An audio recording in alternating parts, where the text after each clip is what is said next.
আসসালামু আলাইকুম সম্মানিত ভিউয়ার্স, কেমন আছেন? আশা করি ভালো আছেন। আমি আপনাদের দোয়ায় ভালো আছি। সরকারি কর্মকর্তা কর্মচারীদের নতুন বেতন কাঠামো নির্ধারণে পে কমিশন গঠন। শুনলেন শিরোনাম, এবার বিস্তারিত। সরকারি কর্মকর্তা কর্মচারীদের নতুন বেতন কাঠামো নির্ধারণের জন্য পে কমিশন গঠন করা হয়েছে।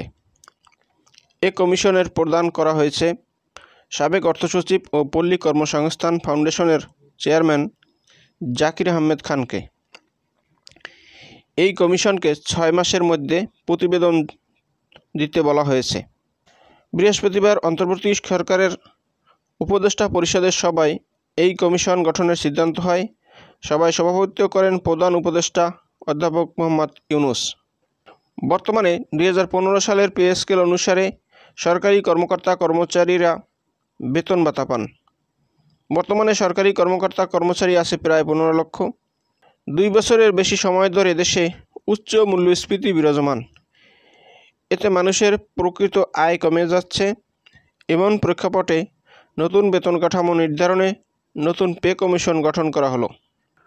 অন্তর্বর্তী সরকার দায়িত্বে আসার পর থেকে সরকারি কর্মচারীদের মহার্ঘ ভাতা নিয়ে নতুন করে আলোচনা শুরু হয় 2024 সালের নভেম্বর থেকে। চলতি 2025 সালের জানুয়ারি থেকে মহার্ঘ ভাতা দেওয়ার জন্য একটি কমিটি কাজ করে। এ নিয়ে বিরূপ সমালোচনা শুরু হলে সরকার পরে পিছিয়ে যায়।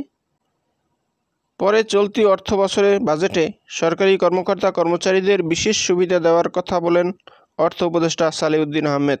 বাজেট সংক্ষিপ্ত সার অনুযায়ী চলতি 2025-26 অর্থ বছরে সরকারি কর্মকর্তাদের বেতন বাবদ 13,483 কোটি টাকা ও কর্মচারীদের বেতন বাবদ 30,048 কোটি টাকা বরাদ্দ রাখা হয়েছে। তাদের ভাতা বাবদ বরাদ্দ 41,153 কোটি টাকা। বেতন ভাতায় মোট বরাদ্দ করা হয়েছে 84,684 কোটি টাকা। চলতি 2024-25 অর্থ বছরের মূল বাজেটে সরকারি কর্মকর্তাদের জন্য মোট বরাদ্দ ছিল 82,977 কোটি টাকা। সে হিসাবে বেড়েছে 1,707 কোটি টাকা। তো বন্ধুরা, শুনলেন সরকারি কর্মকর্তা কর্মচারীদের নতুন বেতন কাঠামো নির্ধারণে পে কমিশন গঠন সম্পর্কে বিস্তারিত। এরকম আপডেট ভিডিও পেতে চাইলে আমার চ্যানেলটি সাবস্ক্রাইব করে রাখুন এবং ভিডিওটি শেয়ার দিয়ে অন্যদের দেখার সুযোগ করে দিন। তো ভালো থাকুন, সুস্থ থাকুন।